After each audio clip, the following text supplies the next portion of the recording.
When I was younger, I was very opinionated, very straightforward, really strong personality. And that scares a lot of people. Like they don't know what to do with it. And that started at a young age.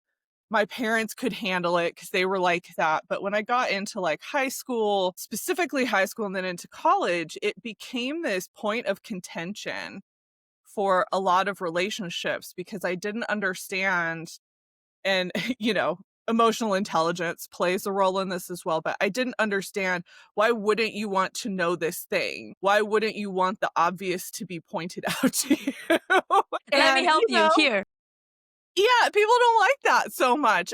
Even people who were close friends of mine that I felt like we had that rapport didn't want that. They didn't want to be told that the person that they were dating wasn't right for them. And I would give examples, And you grow up, and I think what happened to me is I lost myself in my 20s because I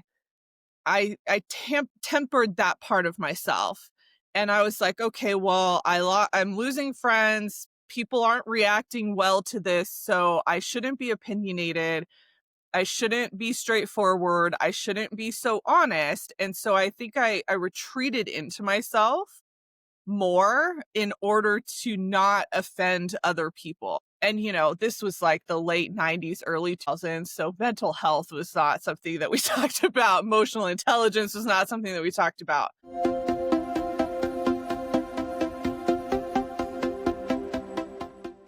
Welcome to Your Wordless Podcast, the space where we redefine success, self-worth, and transformation. I am Nick Nieras, the soul-centered architect of transformation, helping you unlock your highest potential and build a legacy beyond limits. Now, whether it is self-mastery, career breakthroughs, or wealth creation, this is where change begins. Now let's dive in.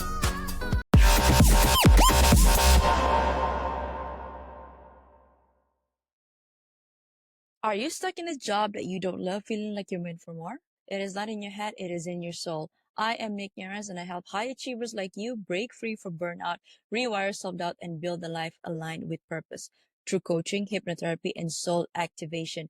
Because let's face it, real wealth isn't just about money, it is about a aligned and happy heart, mind, and soul.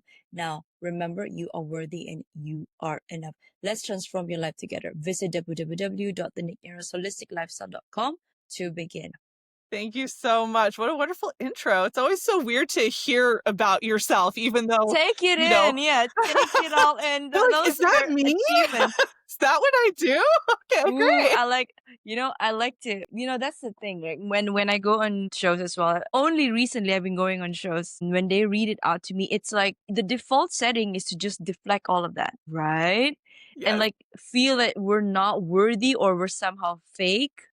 Mhm. And I mean, this ties nicely to, why I named my podcast and why I actually invited you to the show. So, Julia, before we get into the nitty gritty of the conversation of things, can you share with us what was it like growing up as a Julia Toothacre? It's such an interesting question. I'll be honest with you. I think when I think about who I am now and who I was growing up, it's almost like I came back to myself. And I, I know. We're dropping some bombs here right off the bat. Okay, I love it. And for those listening, it's 7 a.m. where I'm at. So that feels like big wisdom for 7. It is. Hashtag, wait, it's Wednesday for you, right? Is it Wednesday? Yeah, it's Wednesday. Wisdom Wednesday, yeah. Okay, so I say that, and I feel like women specifically and high achievers might understand what I'm about to say. When I was younger, I was very opinionated, very straightforward, really strong personality. And that scares a lot of people. Like they don't know what to do with it. And that started at a young age. My parents could handle it because they were like that. But when I got into like high school, specifically high school and then into college, it became this point of contention for a lot of relationships because I didn't understand. And, emotional intelligence plays a role in this as well, but I didn't understand, why wouldn't you want to know this thing? Why wouldn't you want the obvious to be pointed out to you? Let me And, help you here. yeah, people don't like that so much.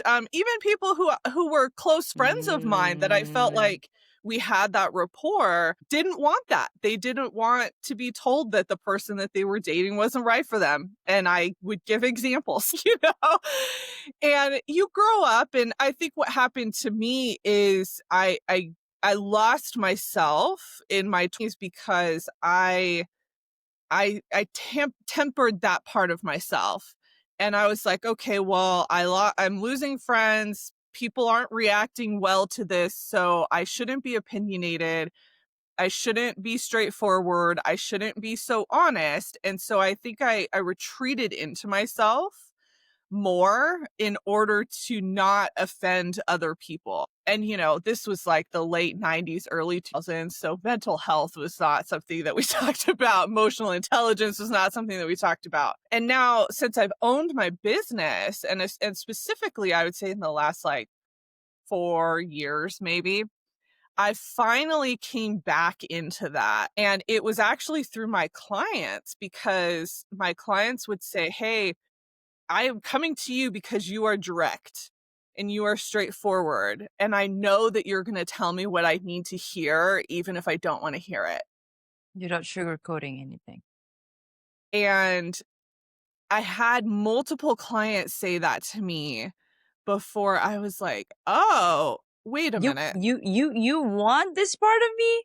Okay. And you're paying me to be that? Why the heck am I changing myself for somebody who I'm not?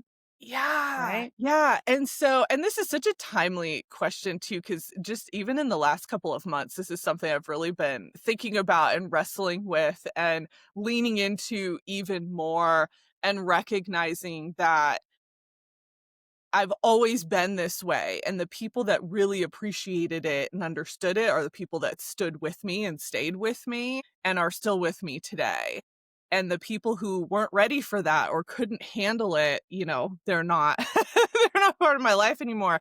But it was just so ironic to me that now in my business, the thing that I was criticized for so many years when I was younger is the thing that people are paying me for now. And Right? so it's to wrap your head around that and try to own it. That's been, I think, one of the biggest challenges for me recently, but it's also been a huge blessing because I get to be myself more often than not. Hi, I'm Nick Nieras, your host of the Your Worthless podcast. Now, if these real raw stories hit home, don't wait. Please follow, like, and subscribe my Spotify and YouTube.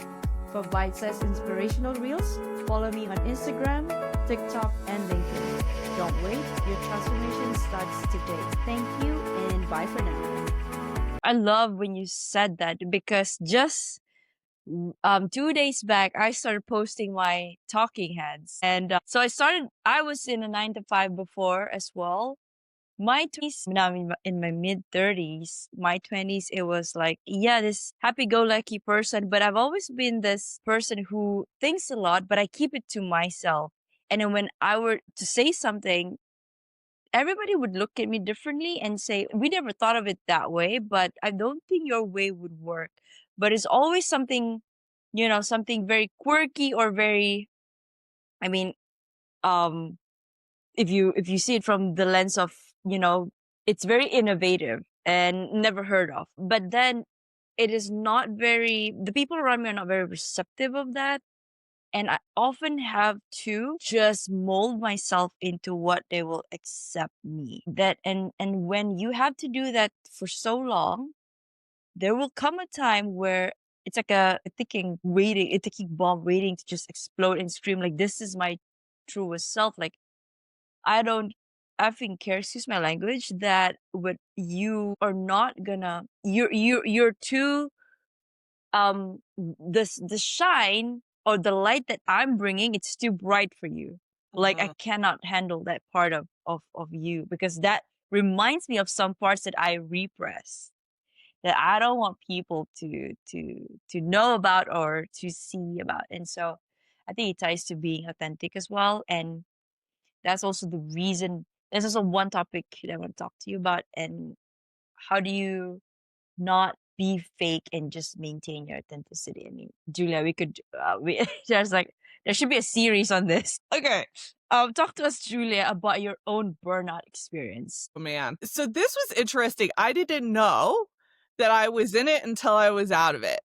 Once you exit the system, then you say, "Oh, I was actually in a burnout." Yeah. Yeah, we were struggling. I it's one of those things where I get again, I hate to call out high achievers, but I really felt like this was part of it for me, was this need to be perfect, this need to achieve and keep going and keep going. And to your point and what you just shared, I was also in an environment that really did not know what to do with me. Where I was trying to be innovative, I was trying to make changes, and it was like, hold on, this is Oh too my much. God. This is too much. Pushback. And pushback, so much pushback. And the burnout built up. And so, and again, and that's why it's so hard sometimes to spot, because you don't know that it's happening. When I look back on it, the biggest signs that I saw was at night and on the weekends, I crashed out. I had no energy. I did not want to do anything, minimal life outside of work, because I was so exhausted from having to not only perform in a way that was not natural to me because of the environment that I was in, but I also was constantly trying to figure out, what do you want? Exactly. What do you want Almost here? there's the line is blurred between us giving our best that also comes not at the cost, but it's like we people please so that we are, when it comes to performance appraisals and, I do a good job, and it is often at the cost of our own mental Mhm. health and our body. Yep. Yep. And that's what was happening. So it was that I had gained weight.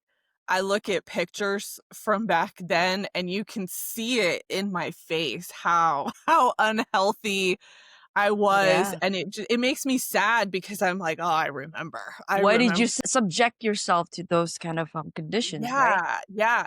And the irony too is, you can eat well, you can exercise, you can do all the things, but if you are in high stress and burnout, it does not matter. Your body will revert. It will not take in any of those positive things, and you can still gain weight, and you can still like retain water and all of that. And I'm not like a health expert, but I've watched it happen with myself. I watched it happen with my husband. I've seen it happen with friends. So that's what makes it even harder, because then if you're on a health journey and you're stressed, nothing's working. It's crazy. So that was happening.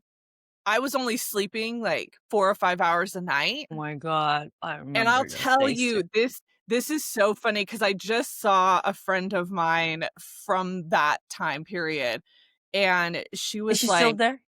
she is still there. Well, this was a different place, but we had talked about Right. sleep, and I was like, "Yeah, I only sleep like 4 or 5 hours." And she's like, "Oh my gosh, how do you do that?" I'm like, "I don't know. I just do it." Turns out stress and anxiety does that to you.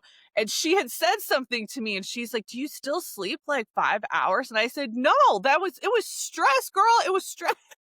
But I wore it like a badge of honor. I was like, "I only sleep 5 hours, like, I can function." No, I was not functioning. We were not functioning at all. Mm-hmm. And so, but again, I didn't know it, because I was just, "Okay, next thing, I gotta do this, we gotta go do that." And I didn't take time to understand what was actually going on, and the true level of stress that I was under, because of the dynamics that I was in. And when I look back on it, I'm like, obviously this was not good, and now it's something I work with clients on, and I'm like, don't get to where I was. It's not healthy, it's not good. But once I left that particular environment, it then became a struggle for me to let that go, because I was in a supportive environment that was really wonderful, Mm-hmm. but then I created my own stress for myself. Like And how? so it was like my body could not get out of it Mm. because I had been in it for so long. And I will tell you, and I don't recommend this for anyone, this is just a happenstance of my life, but it was not until I left corporate and maybe a year or two into starting my business that I finally was like, "Oh, I don't think I'm stressed anymore." Right, your body needed to adjust, and it's not just like that. It'll take as much time as it needs to heal. And because our body remembered, our cells remember those stressors, and then whenever we're, even if we're in a safe environment, we will look up for those signs, and we will wait for the shoe Yes, to drop and say, okay, when is the next bad thing's gonna happen, or how should I perform? exactly. Even though everything is in order and it's safe for us to, the nervous system for it to relax. Yeah. Yeah. And I will tell you, my husband and I, we've been going through this health journey for a couple of years. And we recently did like this whole battery of labs and all this stuff. And the doctor was like, "Are you stressed?" And I was like, "No," like the least stressed I've ever been in my life. But my labs, there was something in the lab work Hmm. that triggered like it's usually a response to high stress. Right. And I don't remember what it was. I don't know all the things, but it shocked me because I was like, "No, man, I've been out of this. I've been doing so much work. I don't feel stressed." But Like, what is you've going been out on? of so you did the lab work after a year or two after you left This I the we just did it. I did it like a couple you mean months ago. oh, So, yeah. okay. So there's Yeah. still fragments there, So it's remnants of so that. again, like what's that? Like the body keeps score. Yes. That's what Yes, this the felt body keeps like. score. It was like, "Oh, so my body is still has remnants of that." Mm. Either that or there's something stressing me out and I don't know what it is because I feel fine. Maybe you need another It's probably all the workouts. That's probably what's yeah, stressing me. probably. Okay, I love that. Now my next question. So what's your day-to-day look like right now? Right now, Mm, gosh, no day is the same, and that's intentional to keep novelty. I I think love because that. I own my own business, I work from home, I think things can get really monotonous if you allow them to. And so I have like a set schedule for when I see clients and things like that. Anytime I do podcast or media, that's always more randomly placed into the schedule, like this Same. interview. But I try to keep Mondays and Fridays as open as possible for admin, project work, more dedicated work. Tuesday, Wednesday, Thursday is where I'll do more things like this, The clients. core. Yeah, the more core work. And that was, again, like you're talking to somebody who's a workaholic, right? Who would sit in the office or sit with the laptop for 8 to 10 hours a day and be totally fine and think that's normal.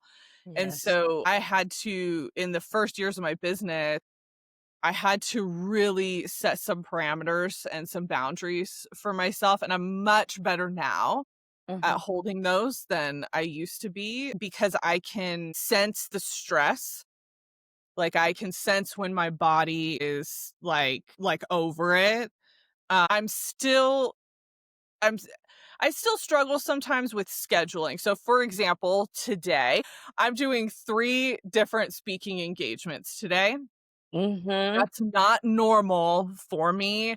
It was just how the schedule worked out. Right. But when that last speaking engagement's done, I'm done.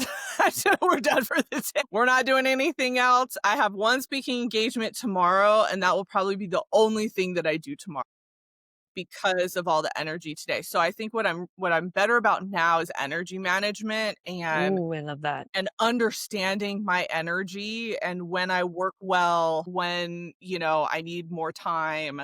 Um And that's been something that I think when I worked in corporate, I understood my energy there, but I had less control over when I could do things, obviously, because your schedule is kind of dictated to you and different positions require different things of me. And I had a lot more meetings and a lot more FaceTime, and I'm an introvert. And, so one thing that my husband and I do, and I recommend everybody do this. I know this is a career topic, but I think this is just helpful for anybody who is in a family, partnership, anything like that.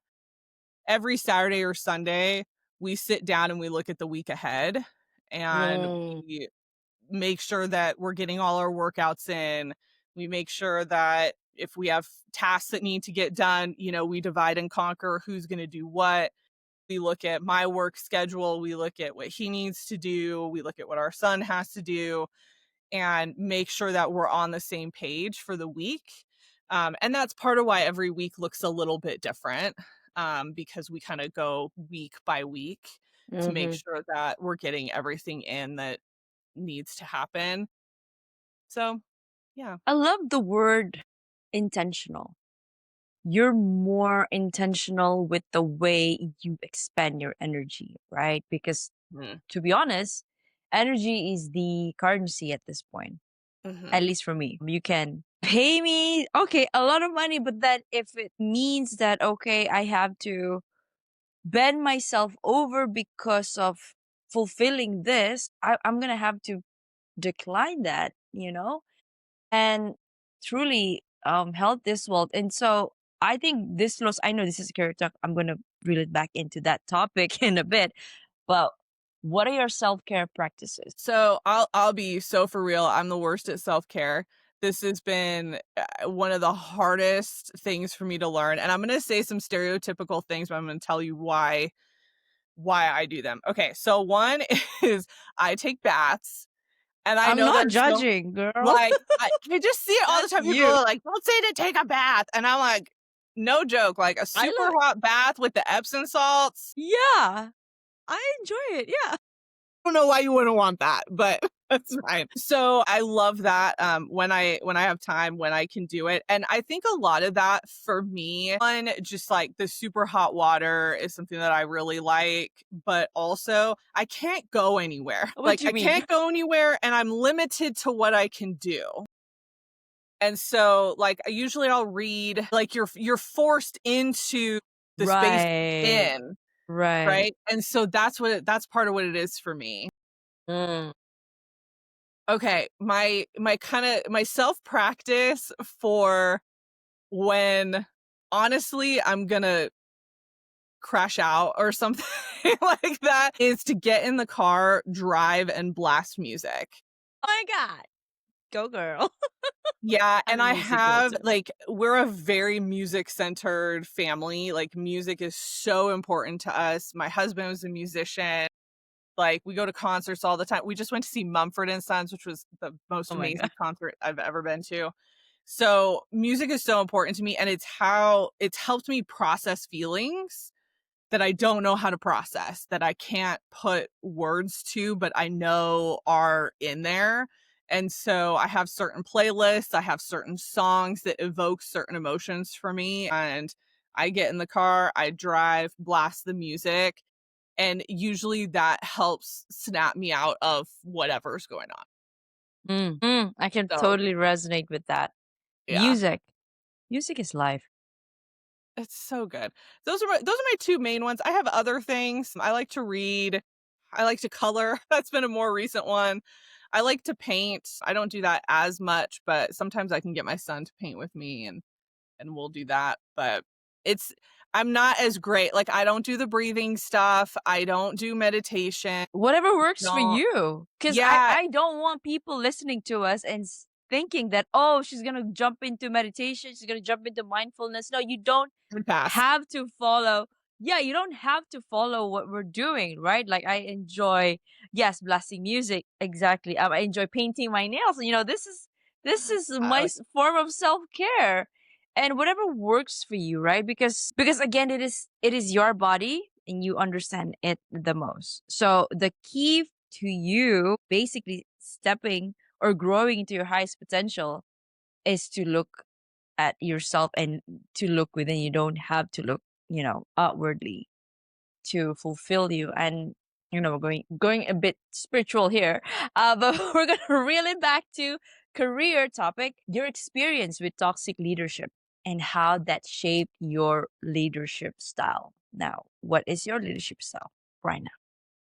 Leadership style. Oh my gosh. So I feel like there's a stock answer here, but I want to be really honest. As a leader, and I'm a solopreneur, so I don't have staff right now, but when I did, my style was I had really high expectations of my people. I held them to a high standard because I hold myself to a high standard. And I wanted people that worked for me to either already be there themselves or have the potential to get there.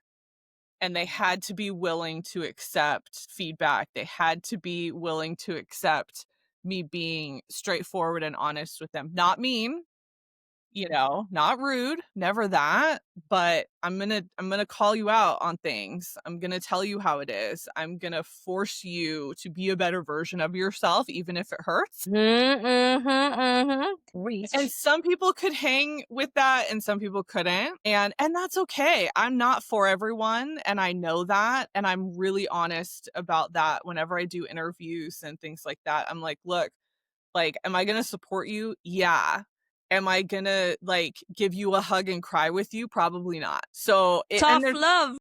yeah, if that's what you need in a supervisor, in a leader, in a manager, then I'm not gonna be a good fit for you. And that's okay.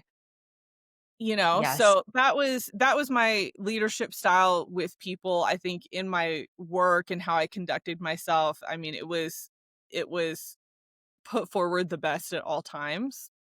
Have a voice, use that voice, especially after the toxic situation. What actually happened? Like, not the whole, shebang, but just Yeah.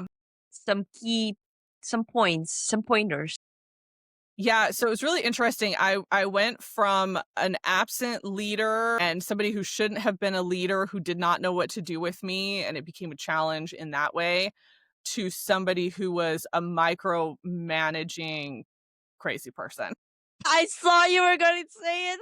And I'm that sounds really unkind, but honestly, I watched her yell at people, throw things at people. I mean, it was a bad, it was bad. Now, having said that, I've done a lot of work to move past that. And part of that work is understanding where both of those people were coming from in their own lives, in their own situations. And when I take a step back and I look at them, I have a ton of empathy for who they were, the positions that they were in.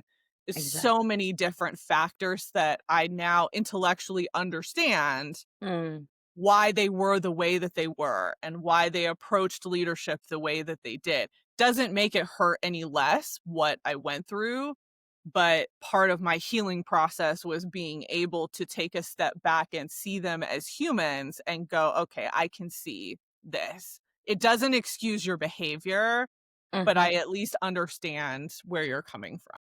And once you made peace with that, you become peaceful and you're like, okay, whatever it is that I experienced with you before, it doesn't trigger me anymore and it doesn't affect my self-worth, how I see myself, especially with me. I think I had that kind of experience. The toxic environment that I was in, it was like, oh, you're not capable. Though I'm a high achiever all my life, I'm having your manager said to you, I remember her saying this. So I prepared a deck, and then she said, I would never show this to any CEOs. And I talk to CEOs right now.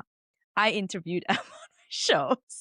But I understood where she was coming from. Then it was a lot on her plate. And for her, it was she needed to delegate. And perhaps I wasn't up to her standards. But again, like you said, I have so much empathy towards her and how she acted the way she acted then. And no hard feelings. But the thing with me was I needed to really detach how people perceive me as and the way I see myself, because I lost myself in the whole thing. It's like whatever it is that they said towards me, and I took it as my identity. And that's why I named my podcast You're Worthless, because that was a narrative that I had in my head. You're worthless, Nick. You're not worth anything, even though you have all of this. You check all your boxes, Yeah. which I think I did pretty well for myself, but then having somebody come and talk to you, especially somebody that you look up to and you respect, and then they don't really know. I mean, we were not working for very long. So I was in PMO, and I got seconded into different projects, and so it was a very short term projects. But I really hung to that narrative because, oh, I am giving 2000% of myself here, but then they couldn't see it and they said all these things, so that must be true. But I have come to terms. I've returned to myself, and I'm in this. I think I would say I've achieved that. I mean, not to say that, because we're always on the way, right? Because we're still here. But I've arrived at that peaceful place where whatever it is that people, it's their projection towards Right. me. It's nothing to Right. do with me. Right. Okay. So something so similar happens. I kind of knew that. Like, I mean, like, I Yeah, have this and inkling.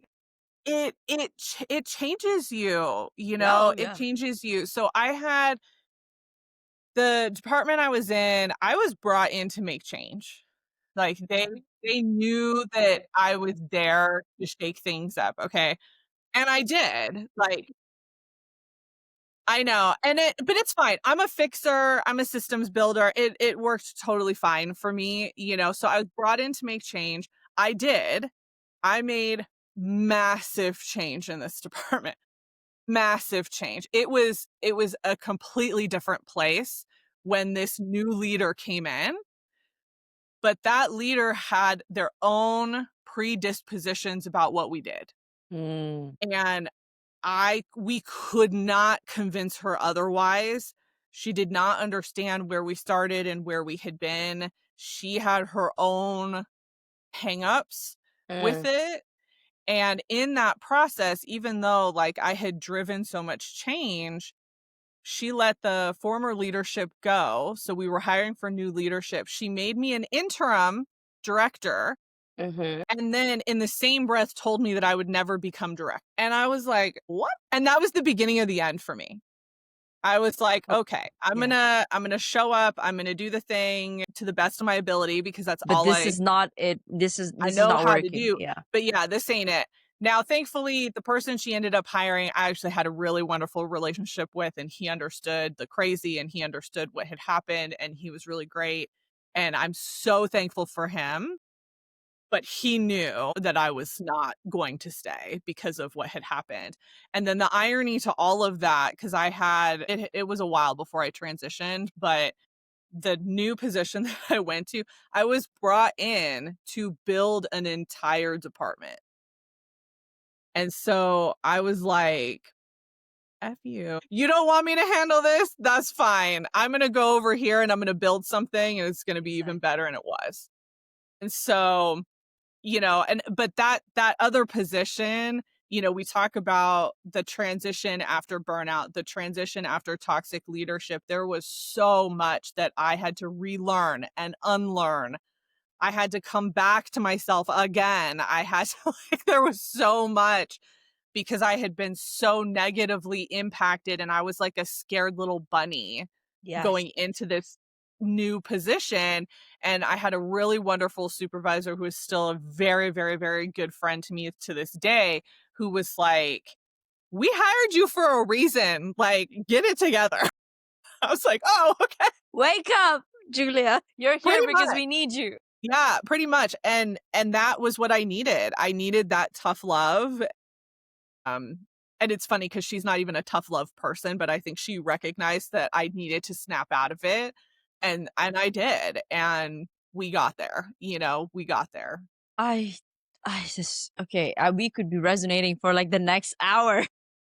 Because okay, we're gonna go to the building an influence, right? Without being Mm, fake or like I know we did touch upon this, for the I think the last 37 minutes that we're here.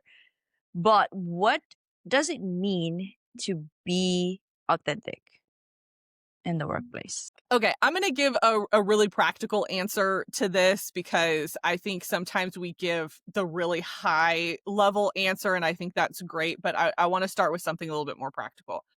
So to be able to be authentic, you have to understand who you are at your core. So one of the things that I always recommend for clients, and I also went through this as a professional, is to understand your kind of 3 to 5 core parts of who you are. So whether that is skills, qualities, something that you bring to the table, and it's going to be a combination of the core that you will bring to every position, no matter what that position is. And then there's usually going to be a couple of things that are a little more geared toward the function that you're in, right? So for me, I'm a systems builder. So I can go in and I can modify or build any system within the organization. I am a coach. So that speaks to my function. So I did, career coaching through my career and now. I'm a creative, which speaks to the core of who I am. That was my past. I have a degree in art and graphic design. I'm a highly creative person. So that's something I'm always going to bring regardless of Mm-hmm. the position. And I'm a fixer, which I don't use that term very often because most people are like, what is that? Mm-hmm. But I like to go into spaces that are broken and help fix them and put them back together and make them efficient. So not only is that offices and departments when I was working full time, but now as a career coach, and even through my time career coaching, it's people. Now that can have a bad connotation to it, right? I fix people for a living. What do you mean I'm broken? Right? But then, I mean, that's not the way you solve problem, or you I'm you a you problem solver. provide this. Yeah, you guide this. You use your flashlight and guide them into, Yeah. Yeah. whatever it is that they need to work or sort out. Right. So to understand authenticity for you, you have to figure out what those core parts of yourself are. Because Mm. and it's there already. I think that's what's so interesting because somebody might be like, I don't know what that is.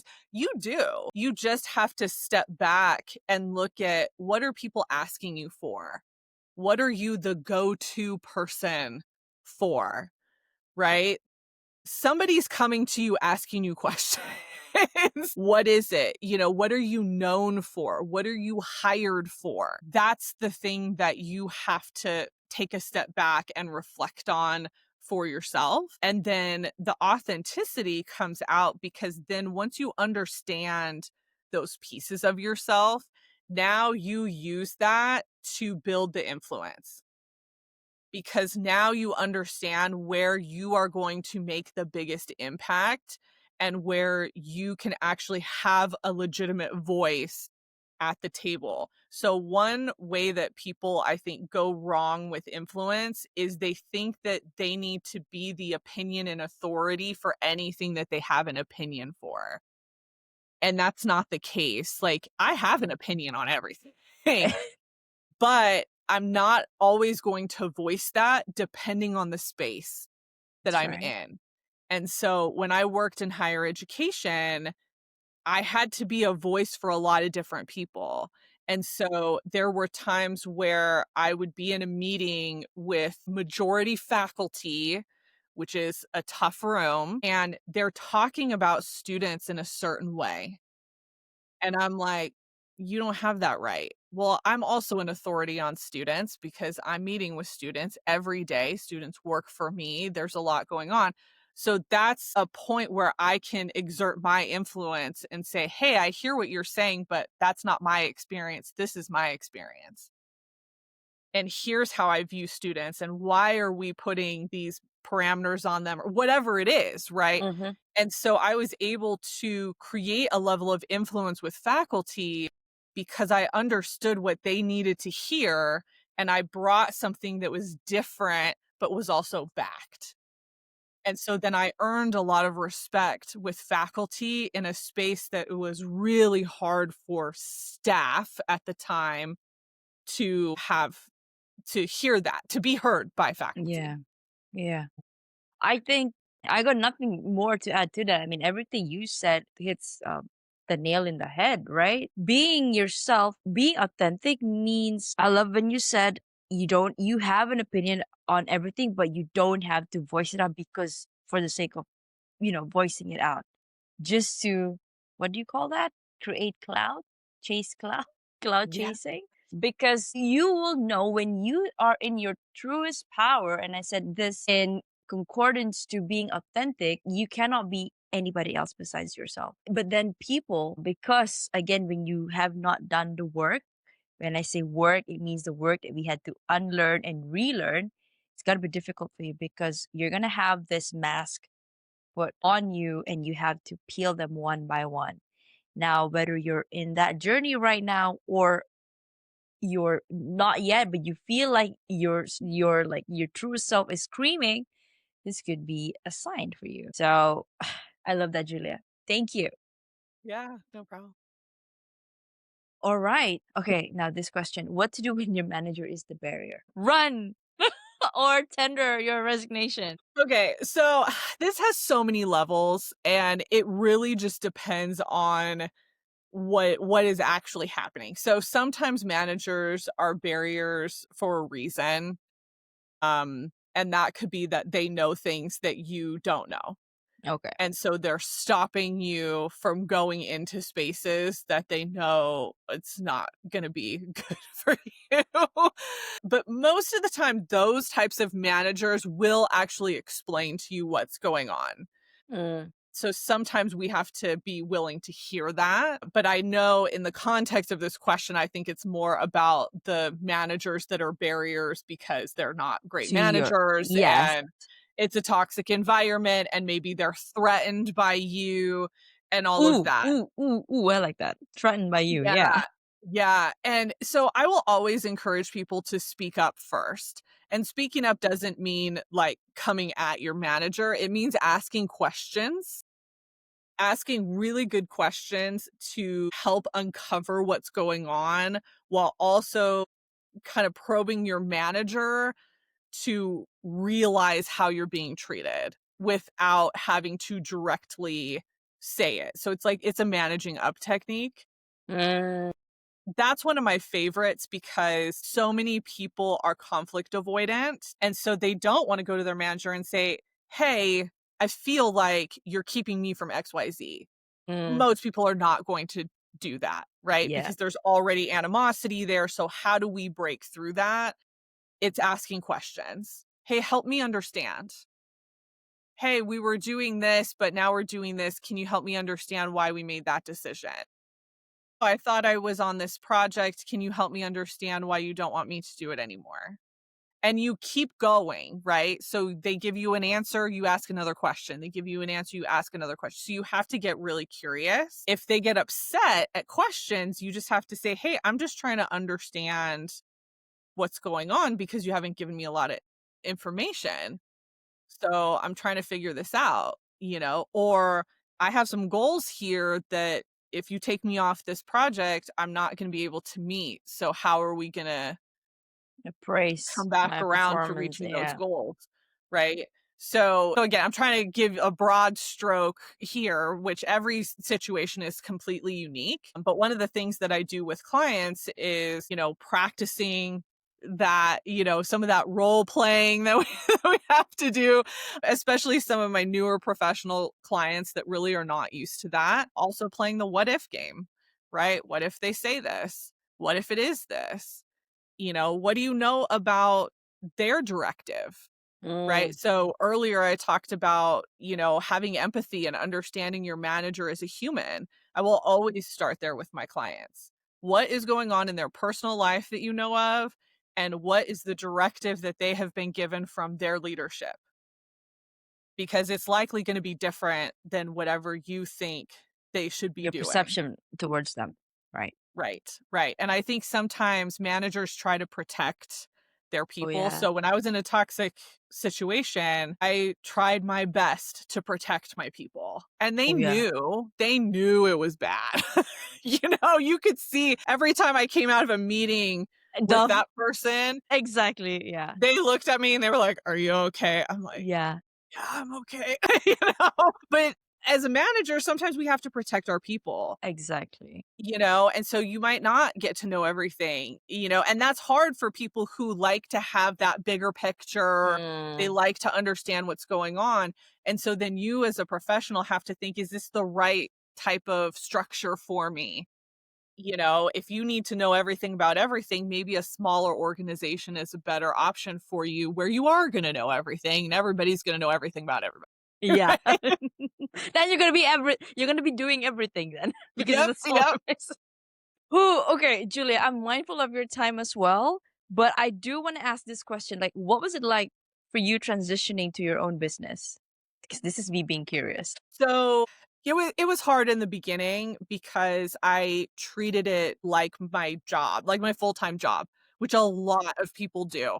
So I came at it with the same intensity that I had when I was working full-time and very quickly realized I could not do that. And actually in a lot of ways it was more.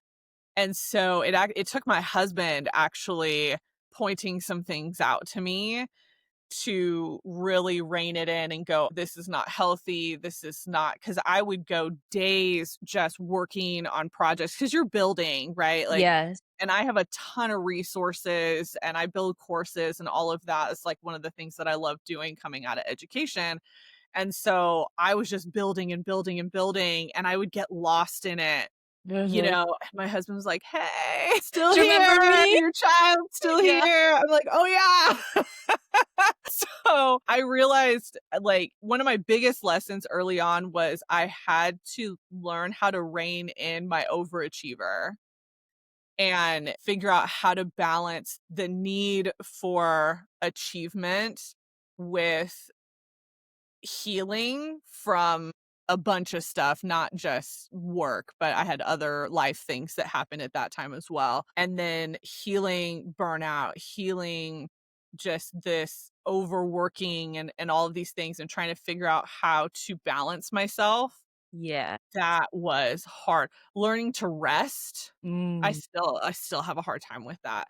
Um, those were some of the biggest, like, challenges and transitions for me starting the business, and I would say it wasn't until I was about 2 years in that I really was like, "This is my business."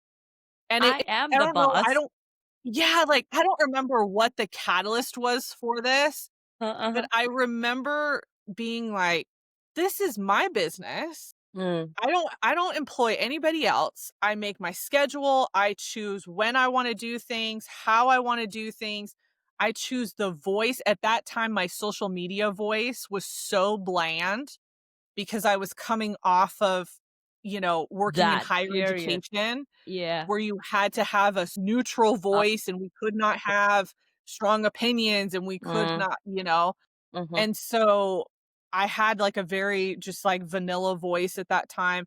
And about 2 years in, it was like a switch flipped for me. My voice changed.